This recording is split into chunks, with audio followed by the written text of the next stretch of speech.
at the end of the summer course, at the end of that day's session, all the students were like sitting together, and they were actually discussing whether is it really practical to be, to practice that much ahimsa. It's impossible. I mean, ahimsa, imagine at the thought level. I cannot even harm somebody at a thought level. So they were saying, this is and all not practical.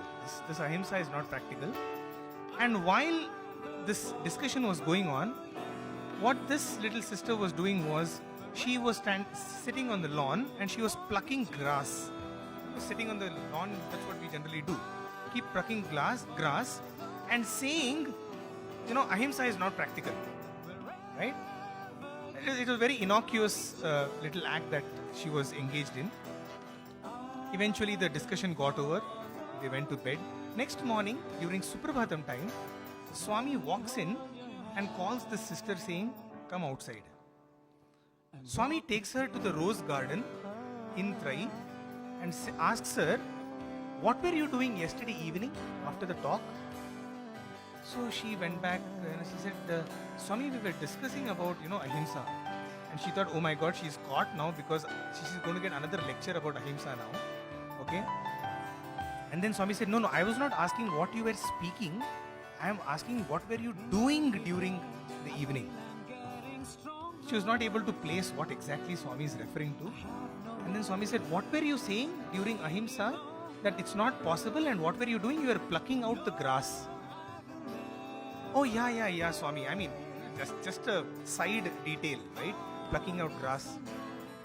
And then Swami said, was that not himsa? Was that not violence that you were doing? And immediately this sister, kind of said, come on Swami, it's after all grass. I mean, don't get so worked up about it. I mean, just a few blades of grass if I pull out doesn't mean I'm committing himsa, And then Swami says, that is what you think. You think that is just an innocuous blade of grass. But do you know that this entire universe responds to love? So saying, Swami just taps in the rose garden. There is a bud which has still not bloomed.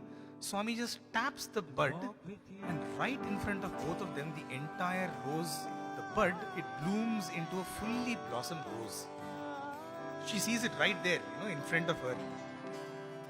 And Swami looks at her and then says, so, did you see how it responded to love? And what is our usual reaction? Swami, you are God. I mean, obviously, right? That's our usual reaction, and that was her reaction as well. She said, come on, Swami, I mean, you're obviously God, you can do all of this. And then Swami says, no, that is where you are wrong. Even you can do it because the entire universe responds to love. And so saying, Swami says, now touch another bud. And this sister touched the bud.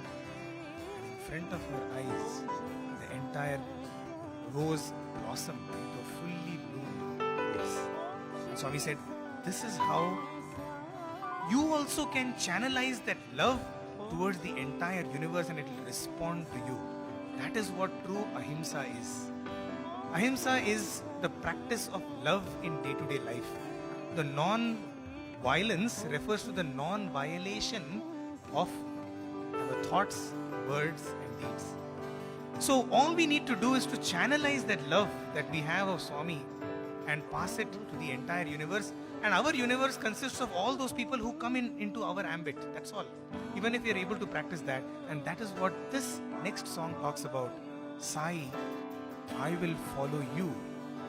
I will follow you.